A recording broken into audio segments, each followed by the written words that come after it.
Look at all those chats. Look at the chats. Good morning. Good morning, everybody. I feel very festive Yeah? next to you. Dyslexic dog says, hey, ho, let's go. All right. All right. Y'all ready to roll? I think so. Why did I forget to do Patreon? I don't know. I usually set it up to schedule it. It's a disservice to our most valuable audience members. I feel very, very bad. Okay. Ah. You know what? I saw a shirt on Amazon, and I know I was going to wear this week, but I was like, I should get this. It says, I paused my game to be here. It would have been perfect for this. What game are you playing? I'm trying to get through the Jedi Order, the Star Wars one. Yeah. I don't like it. Yeah. Too much puzzle solving. The zones are not clear where you need to go or where you can jump. Like I don't want to work that hard in a video game. That's a shame. It's like regular life. I don't play games to imitate life. Thanks. That's no fun. I like Myst, where you're walking on the island and opening the book.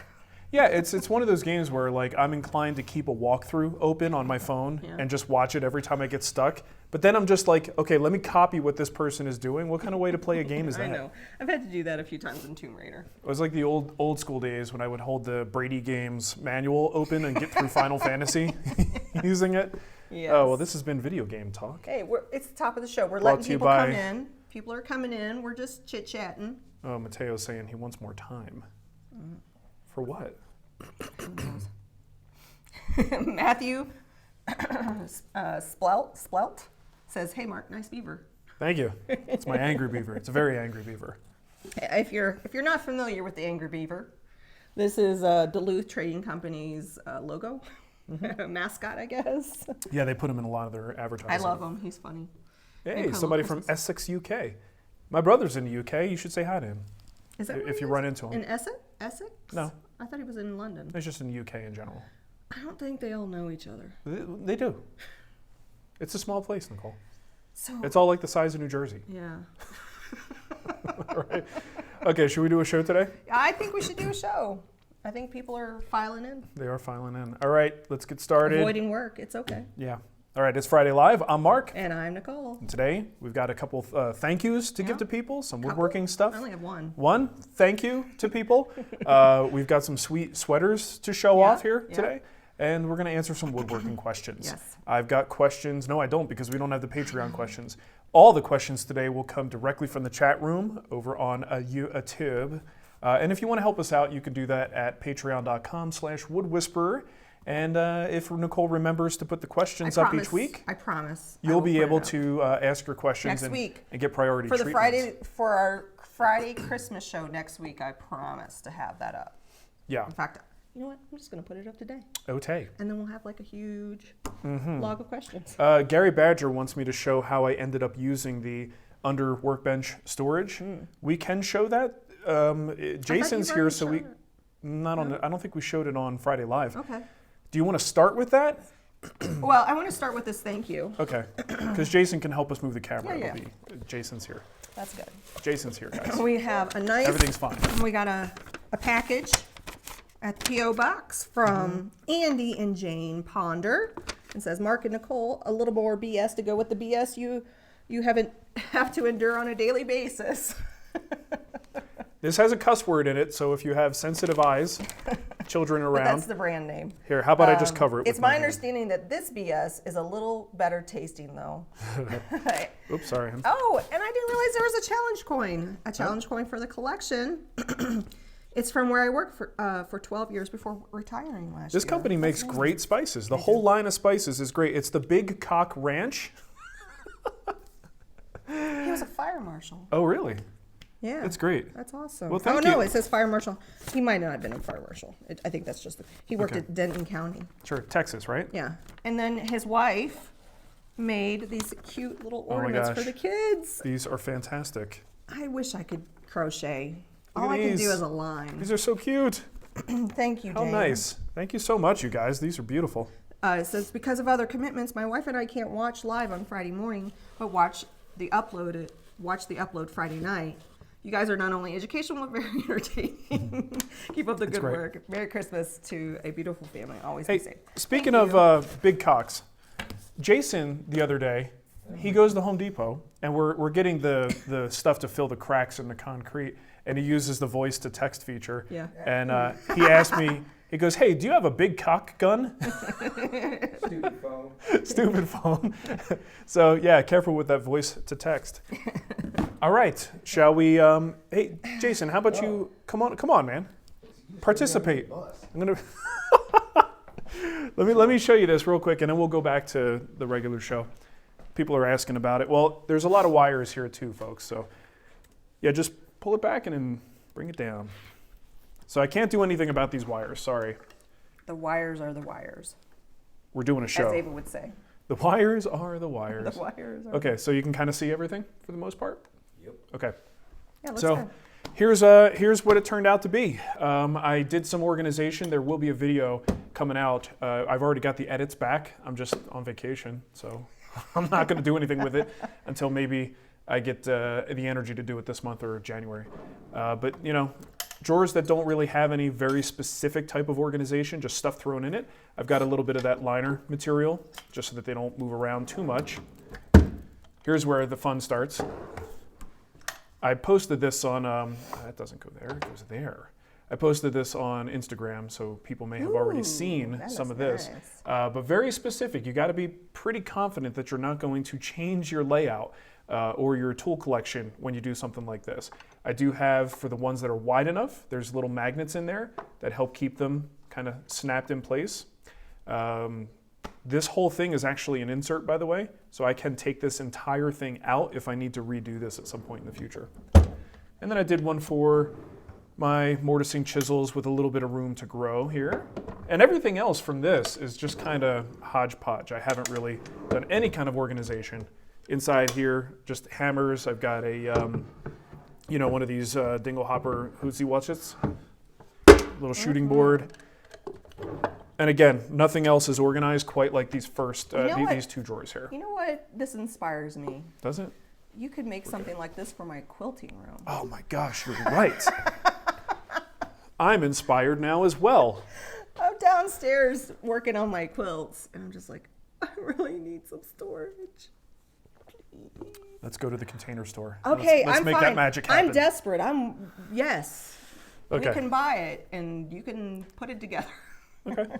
So that's it. And also, I've been working on the Hank chair, Jory's Hank chair, Jory Brigham. Yeah. Just because we had done 2 of them to assist with the learning stuff. Like The learning stuff. Jory used the domino for everything, so I felt compelled to show how to do it with a router. So that meant that I actually had to have some samples in place. So I had 2 partially built, I would say 75% of the way there, 2 partially built chairs sitting in the shop for months now. So while I was on vacation, it's really a content vacation, I came in here and started to put everything together and finish those off. So it feels good to work and not have to film and document every last little detail. Where's the second one? I only see one. Because only one is assembled. The other one has to be assembled today. So they're coming together. But the hang chair is a great project in Are the you guild if gonna, you're like, interested. That edge is pretty sharp. Well, it was just glued together, woman. Okay. Dang. That's why you're not allowed in the shop. Yeah, exactly. All I'll right. be like, what's this? Shall we get some questions? I have one question so far from Brandon B. Hey, good morning. I just watched some old bandsaw videos you had where you had Carter guides installed. Do you have a Carter stabilizer installed too? If so, how do you like it? Looking to order one. I do have a Carter stabilizer. Is that in the video that you did with Alex?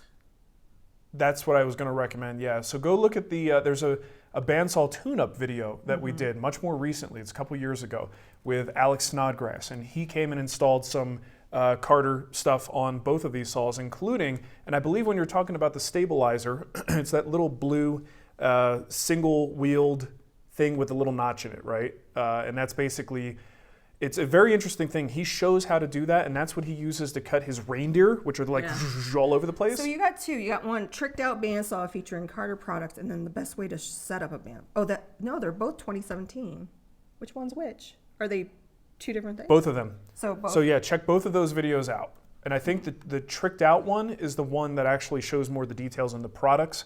The other one is the one that shows the tune-up of the bandsaw. I forgot that we did that in 2 videos. So yeah, go check that out. You'll see that stabilizer in action. It's pretty cool. The idea basically is you sort of put a little bit of pressure on the blade and put that thrust bearing forward so that the blade is always under tension and always finds its way into that little groove. And what that does is it stabilizes it so that you can get really kind of nuts with some of your tight turns in a very narrow blade. It's a pretty cool thing. It's not something you would use all the time. I don't have it on there all the time, but I could see for certain types of work, it might be the perfect solution.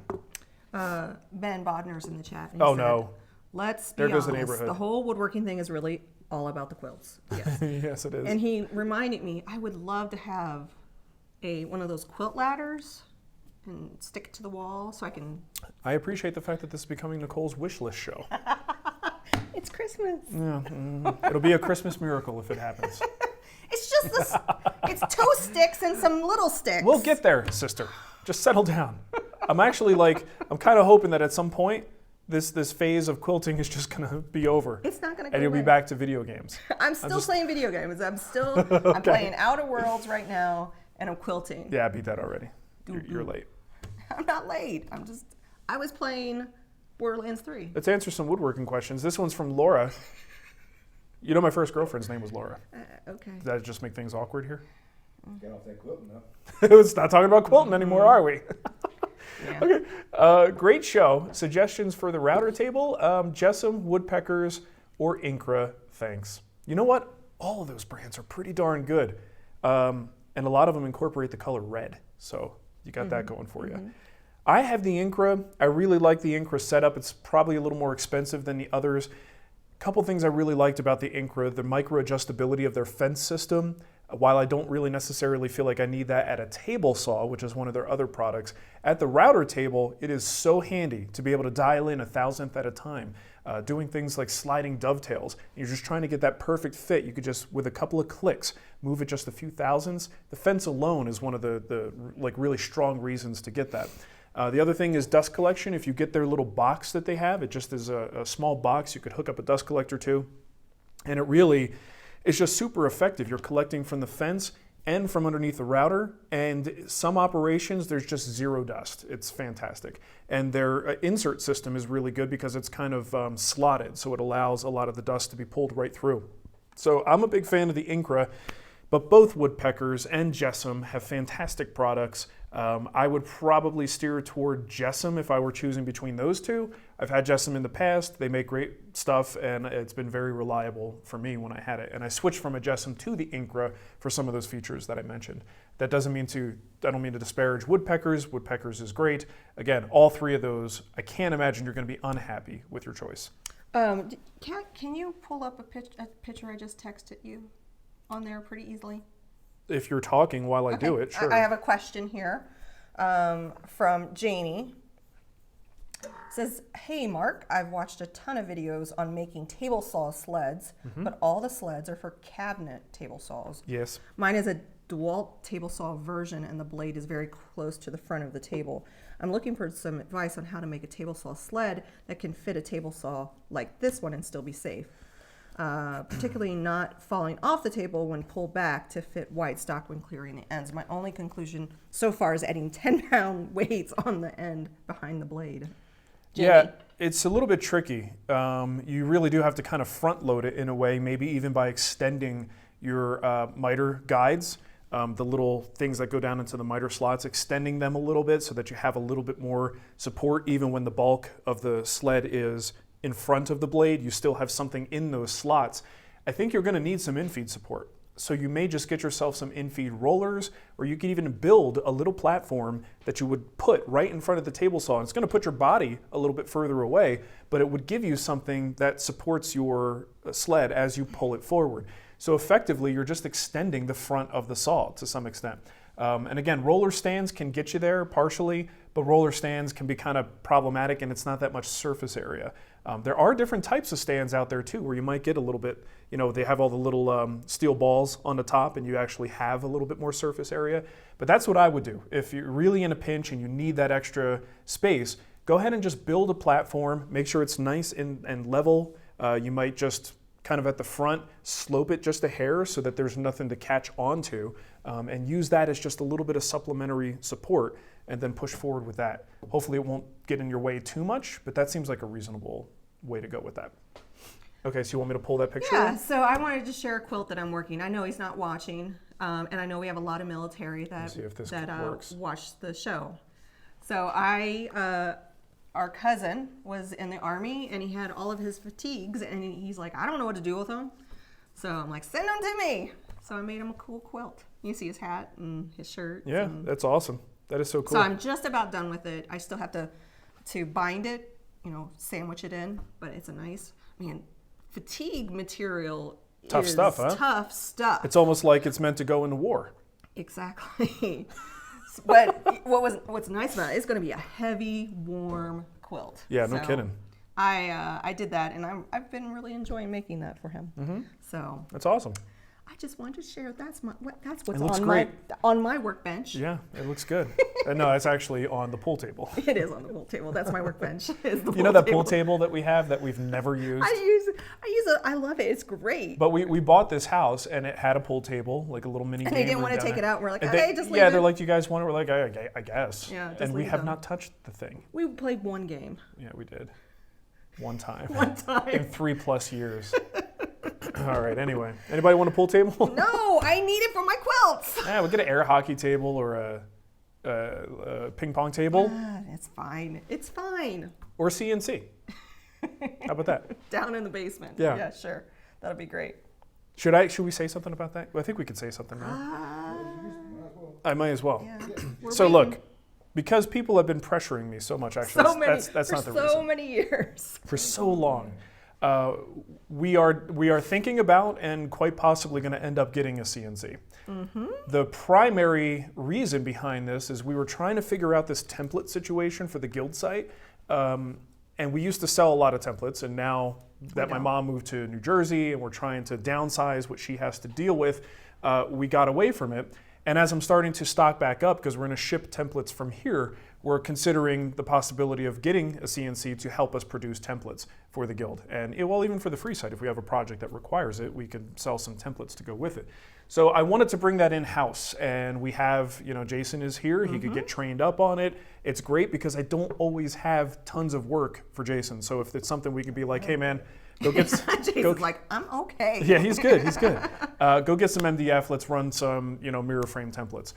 So that's kind of the initial thrust. That's the reason why it's coming into the shop. What happens once it's here and once I get used to using it and kind of understand how it works? I don't know what's going to happen from that point on, but for all the people who keep asking me questions about CNC and if I'm going to use it in my work and stuff like that, it will now be a factor. And to what extent it affects what I do, I don't know, because it kind of, like even the thing like, do we provide CNC files in the guild? We could, but at the same time, we're teaching people how to build without those things. And sure, some people want to just... Glenn says, cheater, haha. Yeah, some people just want to crank it out with a CNC. That's great. But we're trying to teach people who are just home hobbyist woodworkers how to do these things. So CNC files aren't something we want to necessarily produce and warranty in a way. So again, for me, it's about templates at this point, but who knows? Once you have a capable tool like that in your shop, you just start to think of ways you can use it. So I don't know what's going to happen, but it's a whole thing. It's a whole thing, guys. He's excited. What are we doing? Why are we doing this? I told Jason, and he's like, we don't have room. Where are we going to put it? Room for his ladder. Yeah, we can't even figure out where to put the ladders. I got a box of Envirologs with no home over there because I don't have enough room for stuff. All right. There's a super chat. Can you scroll up a little bit? It'll highlight. Looking for it. It's from Catherine. Oh, sorry, Kathleen. Kathleen, I got it right here. There. That was way up there. Sorry, Kathleen. Merry Christmas to the best couple on YouTube. Aww. Have a cool Yule. Well, thank you, Kathleen. That's so nice. I was setting up the stream, and at the banner at the top of YouTube, it's like the Streamy Awards, and there's like all these people. I don't know who they are. Yeah, who are those people? Yeah, I guess there's all kinds of pockets of... Tyler says, what happened to the no social media December? There's the thing with no social media December on is it's Instagram. around, well, I'm not on Instagram at all right now. He deleted the app. Because it's one of the primary things that I think and worry about. Me and Jason are on it. It's really no social media regarding my woodworking Yeah. and stuff like that. So I'm not, although I did post a picture of the hang chair in the guild group Yeah. on Facebook. Well, that's a small group. So I've been posting stupid things about like grammar and video games and my dogs. And we're still doing Friday Live. Yeah. Because why not? We enjoy doing it. It's really the only time I get to talk to him. That's right. This is it. Friday for 1 hour. Friday for 1 hour. The rest of the time, we're just co-parenting and surviving. No. Okay. What else we got here? Let's see. I do have quite a few more This is questions. part of my concern. Scott K says, you go, CNC is going to be toxic like the domino. You're absolutely right, because it's exactly the same thing. It's going to be the tool I want to use, but I can't because it takes me to a place that is beyond what the WoodWhisperer as a educational resource is supposed to be. So I don't know what the result of that will be. I do have in mind possibly getting into some CNC instruction with another instructor. Once I understand more about CNC, we may bring some of that into the guild. I have one person in mind who is very good at this stuff, but I need to be able to vet them to some extent. So I need to understand what I'm talking about. So we may get into some CNC because I think it's valuable to provide that education. But I think for the people we normally speak to, we're talking people who are using routers and flush trim bits and templates, right? They're not people who are necessarily going to pull in a big CNC into their shop. Someone in the chat room, Paul John's Life, says, have you looked into Dreambox for quilting storage? And I've never heard of Dreambox, so now I'm currently on Why do we keep talking about quilting? because he told me, and look at this thing. That's great. That's bananas. It's gorgeous. Yeah. All right, another question from... It's nice of you to have me as a special guest on your quilting show. Thank you. No problem. I'm glad to be here. Yeah. Douglas Moore wants to know, I noticed in your knife display case video, you used your miter 5000 with your dado stack. I did. Do you have a separate offcut sled just to use with your dado stack and one from your normal blade? No. A lot of times that off-cut side, the other half of the sled, first of all, I have it set up for single blade use. It's perfectly tuned for that. When I go to a dado blade, I either flip it around and still get some support. It's a little bit far away from the blade, or I can actually reposition the guide rail on there and kind of push it a little bit closer. It just takes a couple of screws. You pop them in, pop them out, and it gets a little bit closer. I do not get a tight zero clearance with the dado stack. I just get close enough, and I find that that's good enough for most things that I do because most of the time there's no offcut. So as long as the work is mostly supported, it works just fine. So no, I don't have a second one dedicated to dados. Fred's in the chat. Oh, Fred McIntyre.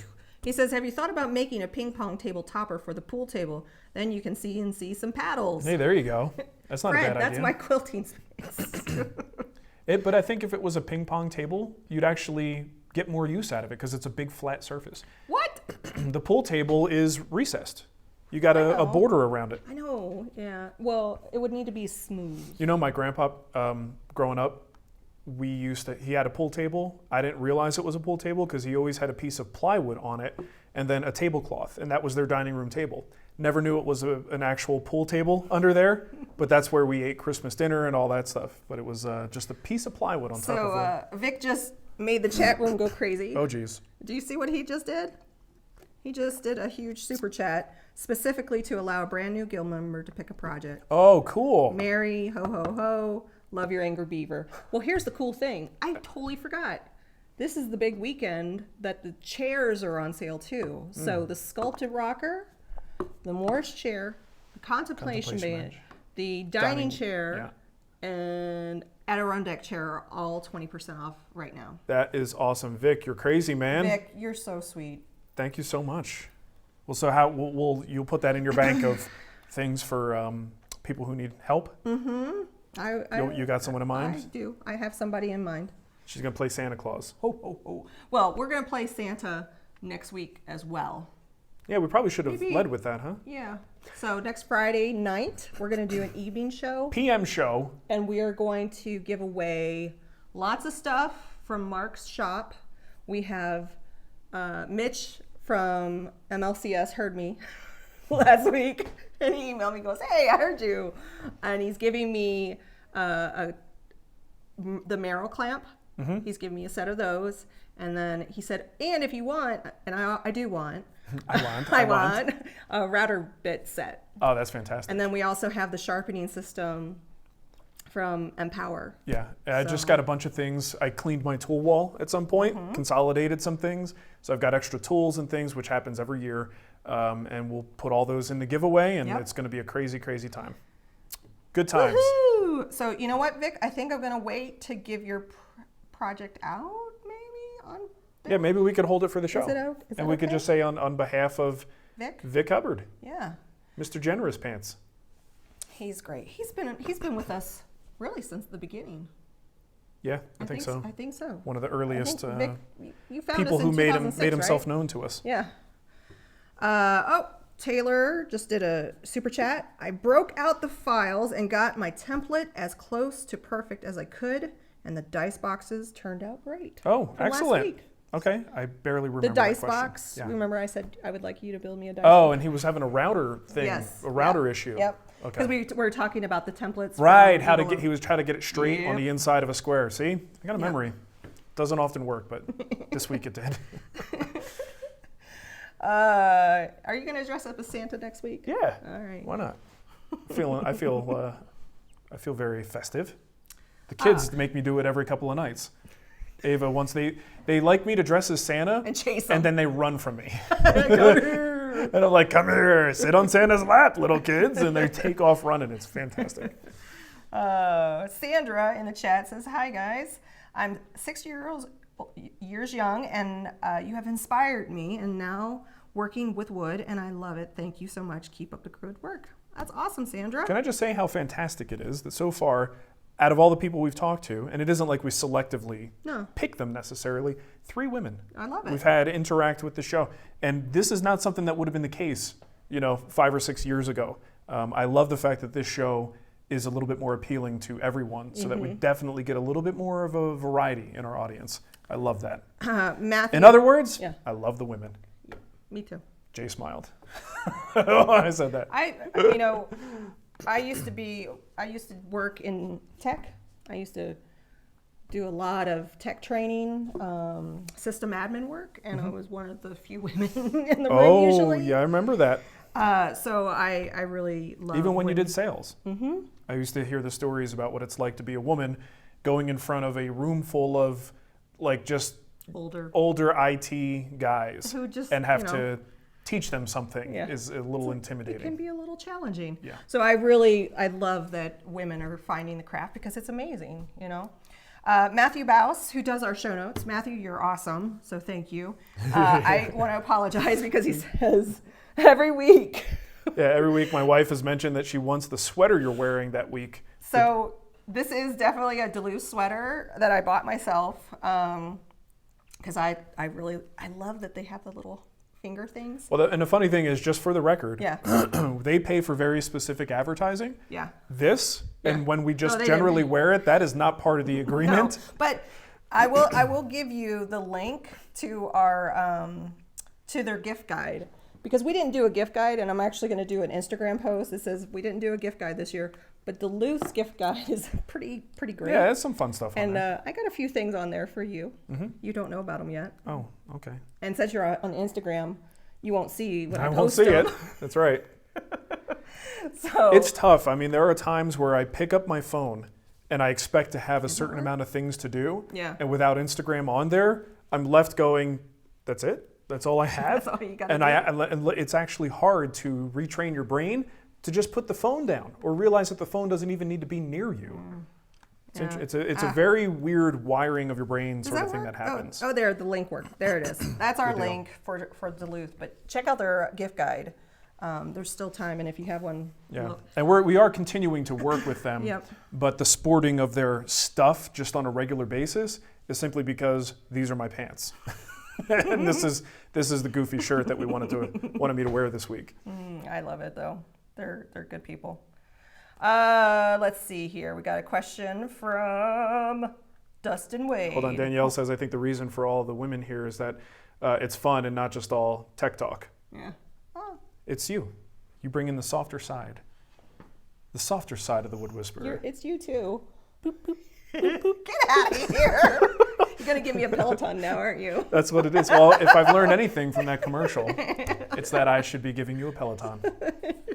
Good thing I kind of have one. I kind of did that in a subtle you took way. it over. Well, no, I bought it for myself. Yeah. No doubt about it. But I bought her shoes because you got to to use it. You got to have the special cleat shoes. So I bought her those shoes, and they're still in a box. They're still in the box. I don't even think she's attached to when cleats. I will do. You don't push her. No. She's like a stubborn mule, right? You push her and she digs her heels in. She'll do it eventually. She even created an account so that whenever I log in, it says, I made an account, is her account name.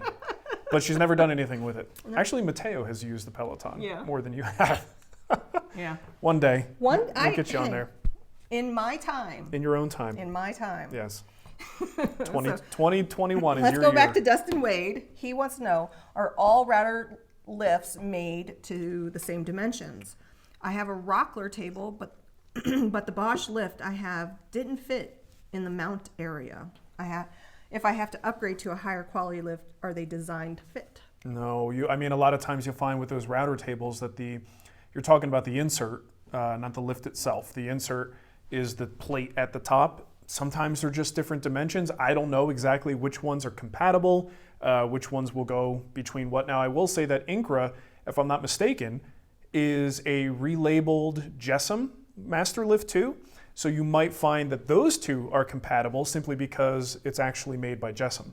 But you may have to dig around a little bit and double check, but I don't think you're going to find, exact continuity between them. I think they all just kind of pick their own dimensions. Could be wrong, but I'm pretty sure you got to be very specific about which brand, what the size is, and then sometimes they even sell templates for them that you could just use a router. Got a question here from John Gallup. I have a very average job site table saw and enough money to buy a better one or a domino. Upgrade existing tool or buy a new tool? I'm big on buying the new tool unless the old tool is completely useless and dangerous. I think buying a new tool, getting a new function covered is way more important. So for instance, if you are trying to cut curves, right? Another example with another tool, and you've got a jigsaw, but you don't have a miter saw. I would say it's better to get the miter saw before the bandsaw, right? If the bandsaw, and again, we're just talking about cutting curves, the bandsaw is doing the same thing as the jigsaw. It's just maybe doing it a little better, maybe a little bit more quality of a cut, a little more control. It is an upgrade from the jigsaw, but the miter saw does something that the other saws aren't doing, and it's satisfying a whole need that you don't currently satisfy. So in your case, I would definitely say go for the function that you don't have, and then eventually upgrade the one that you do. Get a better table saw. Got a question here from Kevin Hahn. Did you need to get that? No. Okay. But just my alliance is forming a armada to attack the enemy, and I'm not going to participate. You wanted to know. Okay. Look, I paused my game to be here, Nicole. Okay. Kevin Hahn wants to know, building a project that will feature stained and non-stained pieces that will be touching, worried about bleeding, pre-finishing the stained pieces before assembly, or suggestions? Hold on, let me read that again. He's going to have stained and not stained. And he's afraid that the stained is going to bleed into the non-stained. So he wants to know what he should do with those stained pieces. Should he pre-finish? I don't do that. Oh. I don't do it because it's really, really hard to get those things not to bleed in any way, because a lot of the things you would do to seal the stain in might be things that kind of get in the way of those pieces being glued together. I assume we're talking about a glue joint or something connecting those pieces after the fact.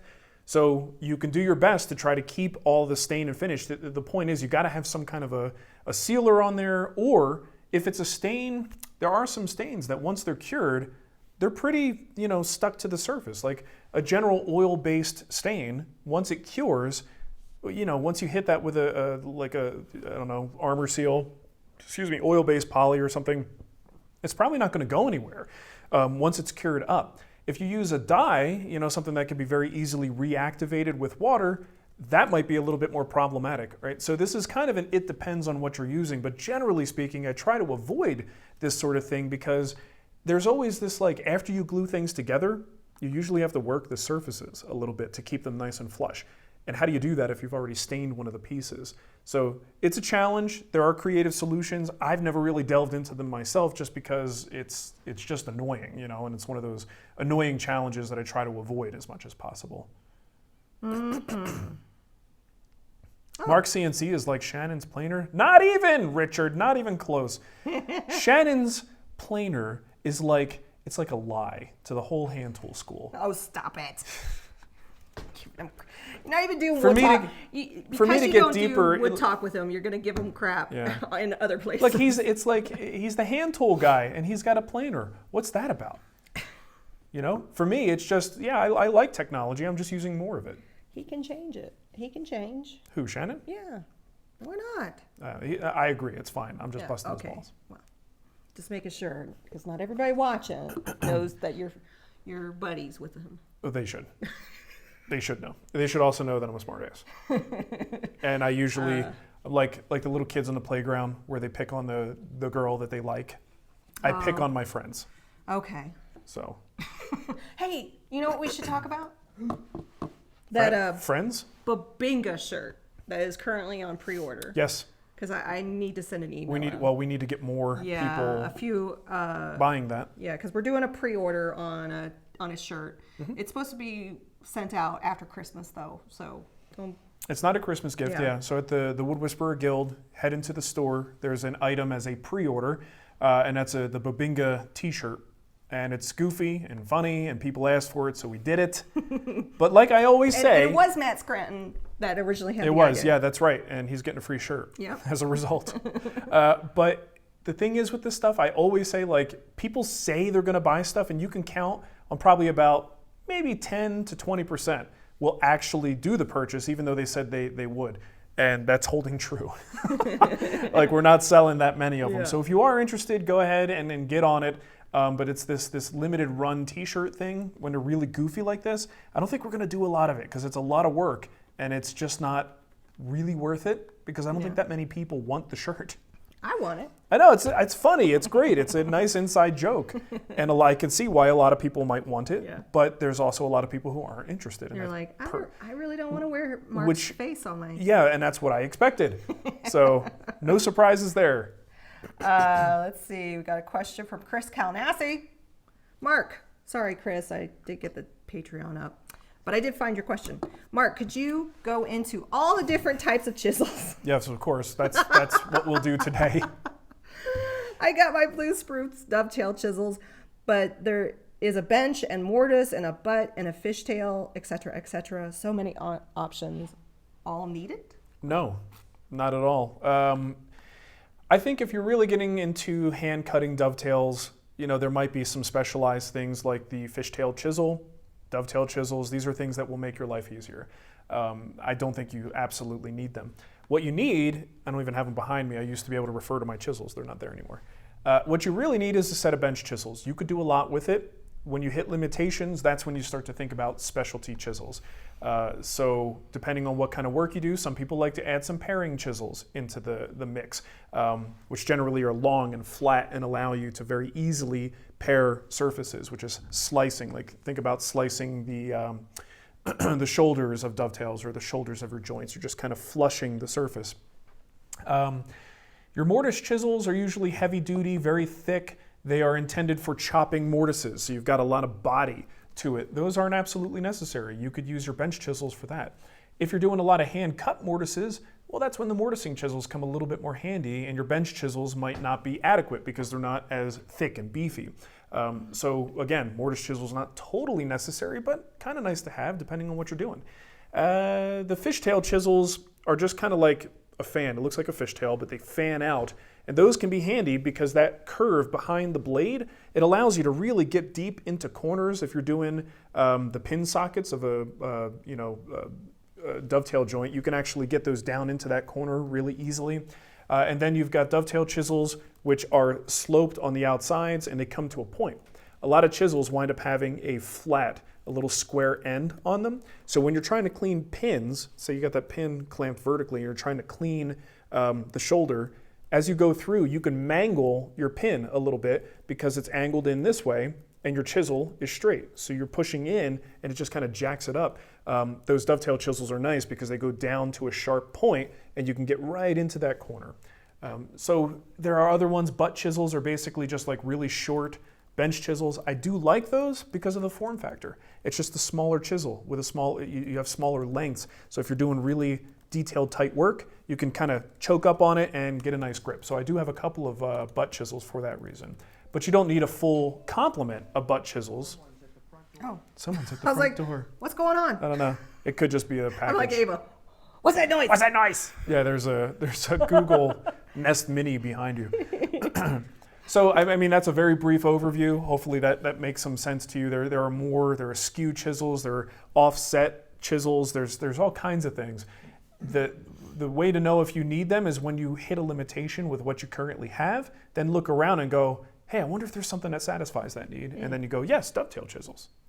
See a need, fill a need. That's it. That's right. We did robots last year, or last week.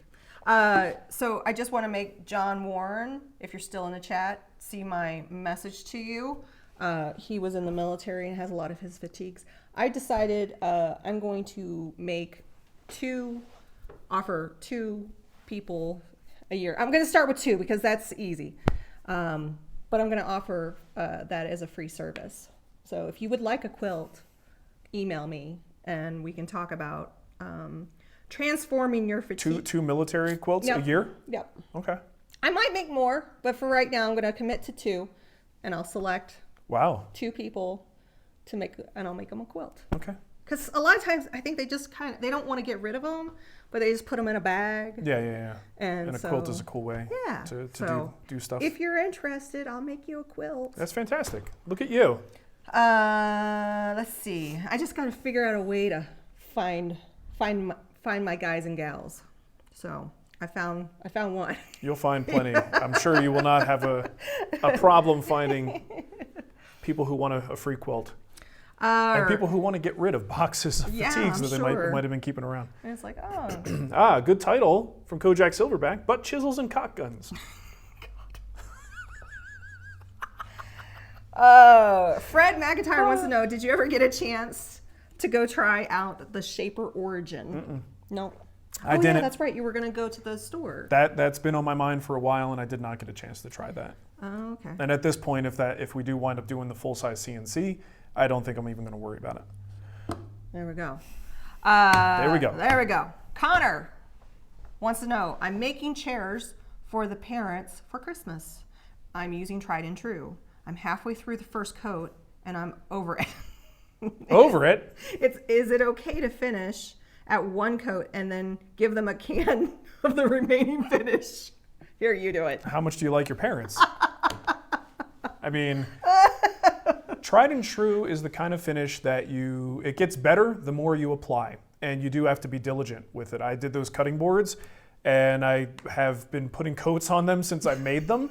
I think I probably got up to about 8 coats, and then I was like, okay, I'm done. And I have these little tiny mason jars that you're going to put some oil so I'll in. put some Tried and True in there, and I'll say, here's the instructions. Here you go. Because ultimately, if they can put a coat a week on for like the next couple of months, that's pretty good. And eventually it will start to build up a little bit more waterproofness, if you want. Is that a word? Is that the way you say it? Put a little wax in there, and it's going to build a little bit better, and you're going to wind up having more water resistance that way. So do that, though, only when you're absolutely sure you're done with all the oil coats, because once you put a little wax in there, it doesn't really pick up as much oil anymore. But it is one of those things that requires patience. It is not a kind of finish that is a one and done. If you want that kind of one and done finish, you should be looking at something like Rubio or Osmo. Those are the kind of finishes that you can kind of do 1-2 coats at the most. And then it has a lot of what it takes, lots of coats of Tried and True to do. So at this point you're over it, so yeah, go ahead, give them some finish, and it's a labor of love, right? So if your parents are really bored, have them put on their soaps or Price is Right, whatever people do. I watch Price is Right. And then sit there and rub that oil in while they're watching the Showcase Showdown, right? Speaking of Price is Right. I told Jay that I look like everybody's dad. You do? With my sweater on. I just look like a dad. Like if you see me walking down the street, you'd be like... You are a dad. It doesn't matter whose dad, that's clearly someone's dad. Okay, go ahead. If you happen to have Amazon Prime, and like The Price is Right, I'm going to recommend you check out a documentary called The Perfect Bid, The Man Who Knew Too Much. It's actually a very interesting behind-the-scenes look of Price is Right and the history of it. And Sure. this guy who just had an amazing recall of prices of each prize, and they Right. didn't really Account for that? account for that, and they used the same prizes over and over and over again. Yeah. So I really enjoyed it. So there you go. Got a question here from basically Barry. Mark, looking to make a lot of drawers. What's the best setup for router dovetails? The Incra? You know, Incra is pretty good, but I've never used the Incra. Taking the work to the router table it's never been something that I've done for that type of joint. So I've always had a jig if I was going to do routered dovetails. The jig. What is the Lee jig? The Lee jig is kind of like the gold standard. Isn't that in one of the dovetail video that you did? Yeah, we have a video on that. So that's the old D4R. WoodWhisperer. Yeah, I think it's the D4R. Well, they've got a product line that's expanded. That used to be like the only dovetail jig they have. They've got a whole product line, including one that goes to the router table. So Incra, perfectly capable, but in order to get that set up, you have to have the rest of the Incra setup to get there. If you just want a dedicated dovetail jig, there's quite a few on the market. Again, Lee is the one that I think is kind of the gold standard, but you could find others out there that are probably more reasonably priced. But look around. I would use a dedicated dovetail jig if I had a ton of these things to do. To me, that's just a little bit easier than dealing with taking the work to the router table. But I've seen, they give you a whole manual with this thing. You could do some amazing things with the Incra. And that 1,000th adjustability that we talk about, when that comes in handy, dovetails is a great place for that. So not saying it's not capable, it's just something I've never really looked into.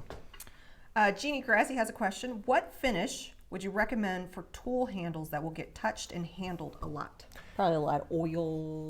Yeah, there's two ways you can go with that, Jeannie. You can go with, like we just talked about, tried and true. You can go with an oil finish that just kind of gives it a little bit of water and stain resistance, and over time will just kind of develop a patina.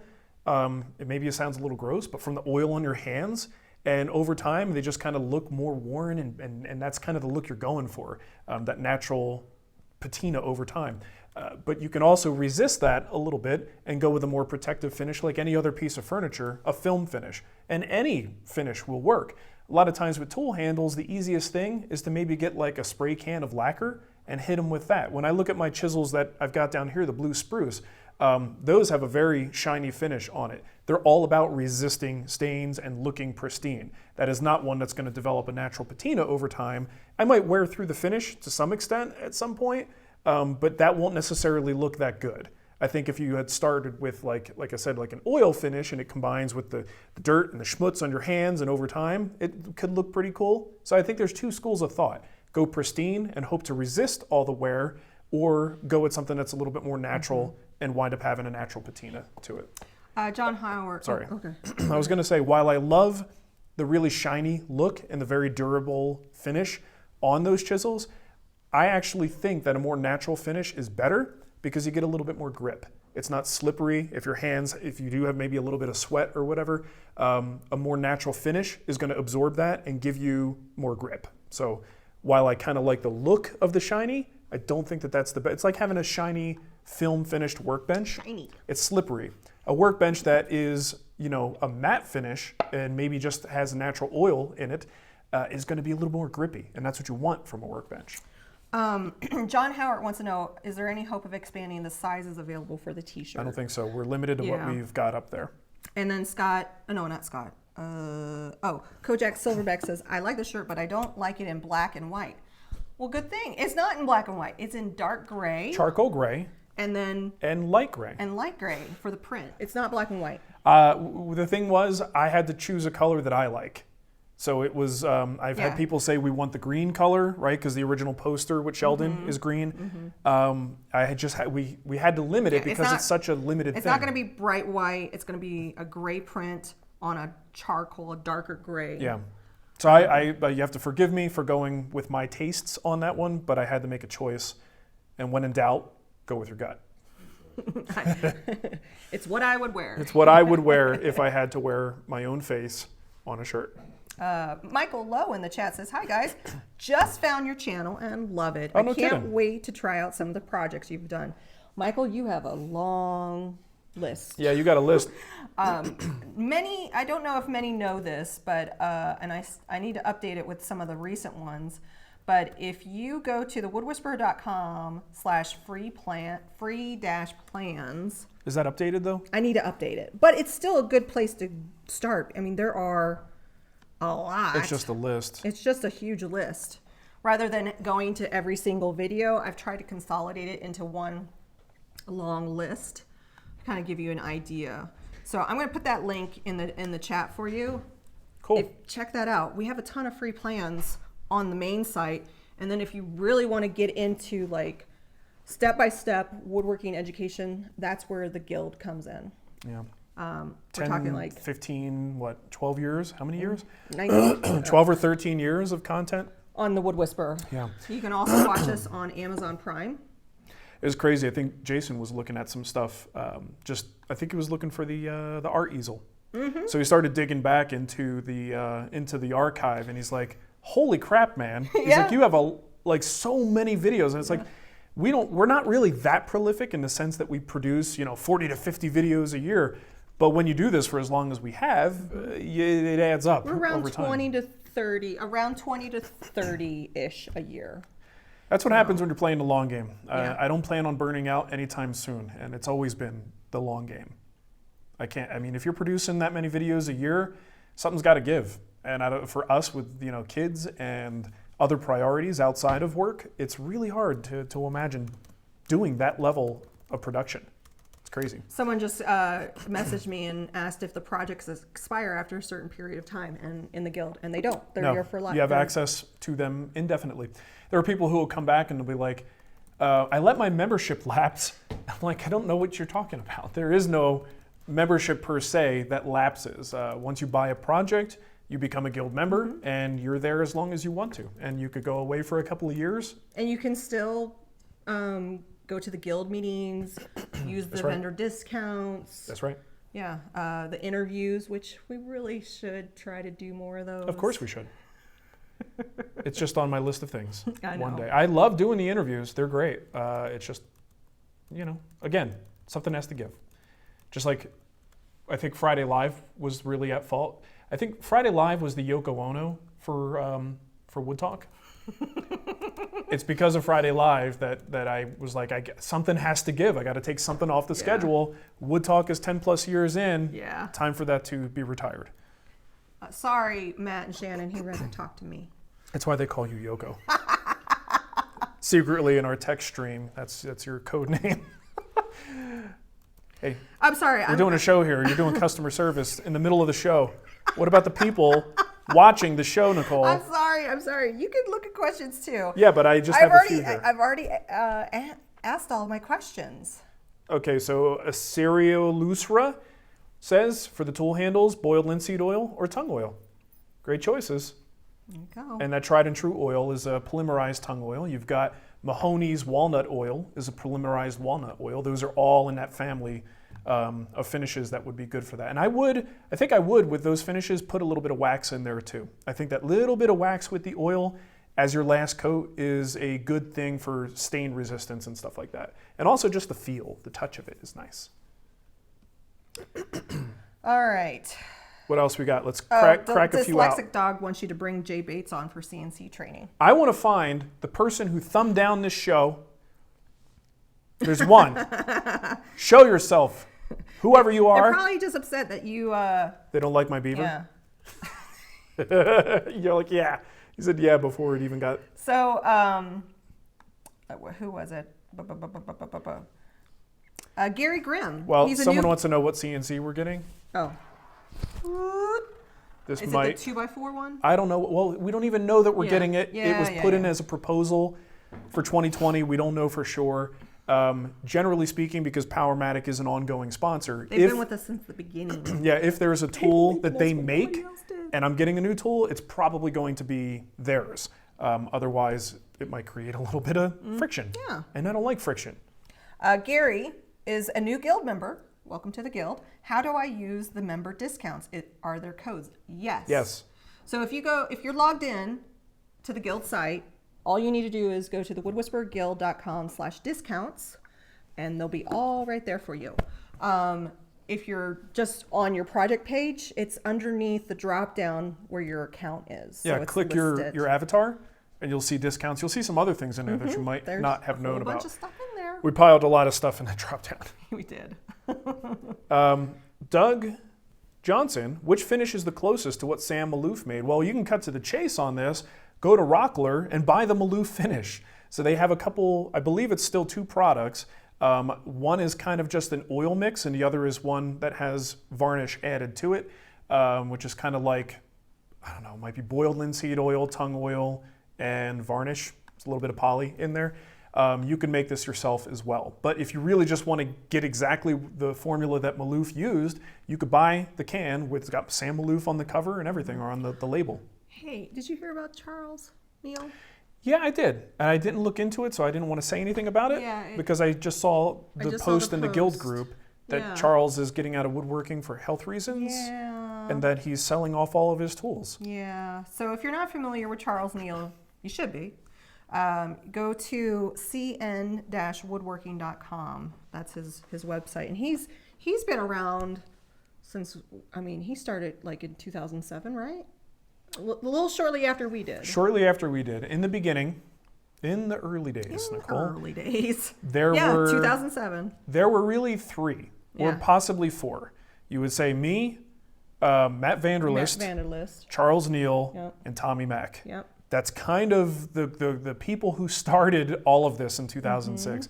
And Charles Neal Come find a fireplace. We'll tell you a story. Yeah, what I loved about Charles Neal was the fact that he was so knowledgeable. And as the internet does, even back in 2006, they tend to want people to be in camps. So there was an us versus them mentality, not started by me or Charles, but by the audience, who were comparing me to him or comparing him to me. Or what he was doing. And then, like, I remember there was a big blow up that you did, like, pop the grain on the pencil. Yeah, and he did a video called Pop the Grain, and it's like, oh my gosh, more than one person can talk about this. And the audience made it this thing. I don't know why people want to see animosity and adversity. It's just this weird human thing, I guess. But what I loved about Charles is he called me. He was just like, hey, let's talk. And we got on the phone, had a great conversation. He's a fantastic woodworker, has so much experience. You know, as far as finishing, the guy is like a finishing god. He was so great, and I just loved and totally respected the fact that he's like, let's cut through the BS, let's have a conversation. And then from that point on, it was like, hey, enough of this. If someone were trying to pit us against each other, they couldn't do it because we had contact and we had a friendship forming out of that. And I really respected that. He didn't give in to whatever this was that was being created, this false competition between us. So I've never had the pleasure of meeting the man in person, but we've had a number of conversations on the phone. He's always been very supportive, and I've tried to support his stuff as well. But great guy, great bunch of people over there, and sorry to hear that he's got to get out of it. I don't know the details. I haven't reached out to him, but I just of course heard about wish him it. the best. I was up at 3 a.m. I had heartburn. Anyway, but I don't see anything on his website. Yeah. Somebody asked about Steve Ramsey. He didn't start until 2008, 2009. I don't know exactly when. It was a while. Yeah. I mean, and he also, I don't know. I don't know exactly what his timeline is. Can you dial back that far? I can. And I'm talking 2006, 2007 at the latest. Yeah. And I do believe you're right. I think it was maybe 2008 that Steve started. That's what I'm thinking, because he just celebrated 10 years, and we're like on 13, 14. Yeah, and I think at the time when Steve finally started, I think that's when, if you want to call it the explosion, that's when the explosion started, where things just kind of started to branch out with lots of people putting their stuff up. So his first video on YouTube, I don't know if he's gone back, but it was 11 years ago. And it was building. Does YouTube ever give you the date? Yeah, it does. It's right. So 2008. 2008. August of 2008 was his first. Yeah. So So he was early, Yep. but not quite as early as the 2006-ish time frame we're talking about here. Let's see. Horror. Do we have any more questions? Oh, Didn't I already interview Charles Neal in the Guild? I thought you Maybe did. maybe I didn't. Brian, I we think there need might be to. one, but again, it's going to be old if there is a Yeah. Charles Neal interview. But I'm pretty sure I did I interview thought him you in the did. Guild. And because I know there's quite a few. So if you go underneath Oh, it's your Friday the 13th.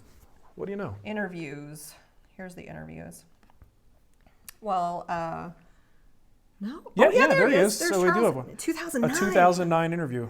There's Daryl's interview, Kelly Mailer, David Marks. You know, a Michael lot of those Dresner. are due for a part 2. Oh, that would be awesome. Yep. All right. I do have, I grabbed a few more questions. Nathan wants to know, have you ever tried to put Osmo over tried and true? Did the Maloof rocker last year and was going to refresh the finish, thought about trying Osmo over the original tried and true? I think you can do that. By this time, the tried and true is fully cured. Give the thing a light sanding. You need to do that anyway, just to kind of clean it up and get it prepped. I think the Osmo will have no problem binding and doing what it's supposed to do. I get a little bit worried when people talk about Rubio in a previously finished thing, because Rubio's, the way it works, at least the way they sell it, is that it's binding at the molecular level to the wood fibers. So if it doesn't have raw wood to contact, it's not going to work that well. So that one I would be a little cautious of. Osmo, that stuff acts like a film finish sometimes. So I don't think you'll have any problems putting Osmo over top of tried and true. I may do that same thing. Mine was finished with tried and true. Not completely happy with the finish on the rocker at this point because it's been hit with a wet rag a couple of times, so it got a little fuzzy. And I might go back and hit it with some Osmo. And I love diving back into Speaking the of finishes, old stuff. Doug wants to know what finish is the closest to what Sam Maloof made. Do you know? Yes, I'm pretty sure it's it's either the classic 1/3, 1/3, 1/3. So you can do boiled linseed oil, mineral spirits, and whatever polyurethane you can get off the shelf. That's a 1/3, 1/3, 1/3. That's pretty close. If I'm not mistaken though, I think they used 1/3 boiled linseed oil, 1/3 tung oil, and 1/3 poly. For me, it's redundant to have two different similar oils in the mix. So I would say pick one and then use the mineral spirits as your third to get more of a wiping formula. But that's going to get you close enough. It's all in the same ballpark. Michael says that Charles Neal is a good friend of his. He is retiring for health reasons to an extent, but he said he's not going away. Oh, that's great. Yeah. See, that's why I didn't want to say too much about it because I don't know Yeah, till we know for sure. till we know. I love diving back into this old stuff. It's crazy how long we've been doing this. Tommy Mack is making a comeback. I saw Tommy did post something on his Facebook page about a poll about like what people would do for a paid thing that he's trying to do. Yep. I don't know, but they're moving around. They've got a lot going on too. Taylor just has a quick question. What's the best way to finish the bottom of a box with no legs?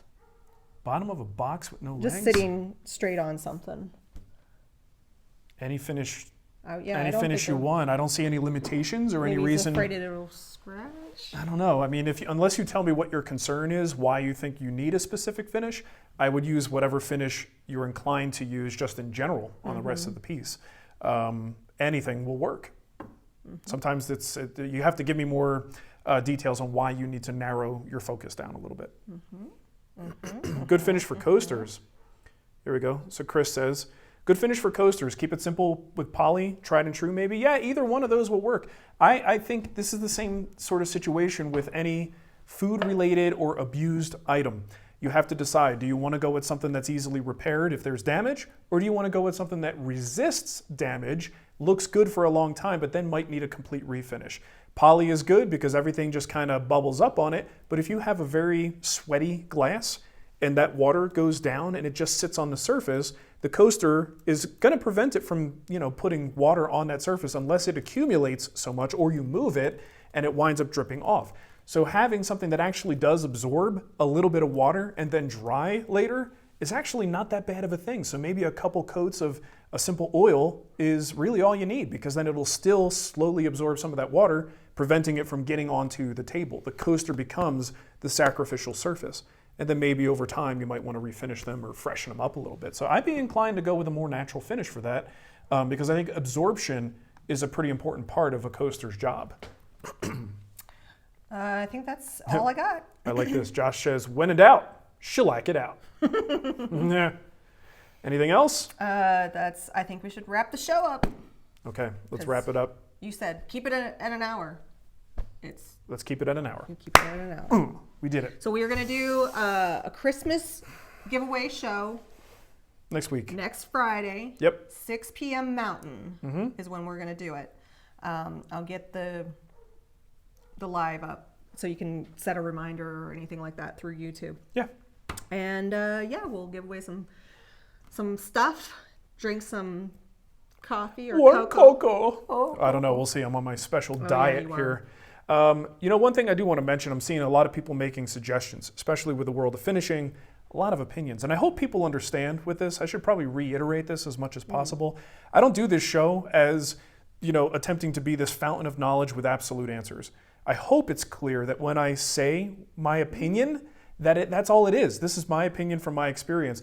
I rely on this chat room to provide opposing or different opinions than mine. So when you come to this show and you watch this show, maybe if you're watching it later, you don't get that. When you're here live, there are tons of people adding their opinions to the chat room and giving just different ways to do these things. I'm just one person firing from the hip and answering questions that I have not seen ahead of time. So I'm just doing my best with that. Just want to make sure people know that, because sometimes in this format, you can get this impression like I'm speaking from the mountaintop and these are the rules to woodworking. That's not at all what this is supposed to be.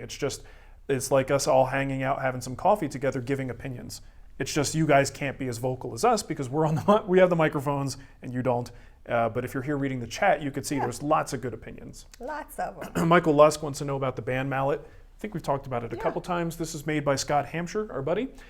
This references our chat room experiences and a guild group, not guild group, the Facebook group experiences. Ban hammer, if you just Google that, you'll see what we're talking about. It's just a moderation thing. If you have to ban someone from a group or forum, it's called, hitting them with the band hammer, throwing down the band hammer, smacking them in the head with the band hammer. That's what that is. It's a joke. Basically keeping people in line. Yeah. You get banished, banned. Okay. I don't think we have that many rules. It's just basically the I've let up on the rules. The big rule is don't be a jerk. Yeah, well, the main Facebook group now is a little bit more of a free-for-all because I've dialed back the moderation just by request. I don't find it to be a very valuable place anymore, but that's what I expected to happen. Yep. So it is what it is. Do We're we good? have anything else? So we got to pick a winner. Oh, winner, chicken dinner. I don't have any questions I will to pick the reference in front of me. winner. So you pick the winner. I'm going to pick, let's see. You know what? I'm going to pick Connor. Connor, okay. He's halfway through those chairs. He's still worried about those chairs. Give him another project Connor to half finish. Kumla, if you're still in the chat room, email me, Nicole, Nicole, at thewoodwhisperer.com. Yeah. And I will get you set up with a project. There you go. There you go. All right, well, thank you for watching, everybody. We will see you next week for a PM show where we will be giving stuff away. Preparation, is there anything they need to do? They just need to show up, right? We're just going to show up. We're going to try and make it as fast as possible, picking winners directly from the chat room. That's always a mess. It's always a crazy time, but we're going to do our best. I'll do my best. So you do have to show up, though. You have to be there. And unfortunately, we're not going to be able to ship outside of the U.S. It's going to be U.S. only, yeah. Because there's going to be a lot of things, and it's going to be really hard if we have to do international shipping, and we're covering the costs. We had somebody, can you just do a UK giveaway? Oh, your guys' giveaway laws are bananas. Yeah. So. Anyways. All right. Okay, well, thank you, everyone. Have a great weekend, and we will see you next week for the evening show. Thanks for hanging out. Wow, 500. Yeah, 500 watching. Sweet.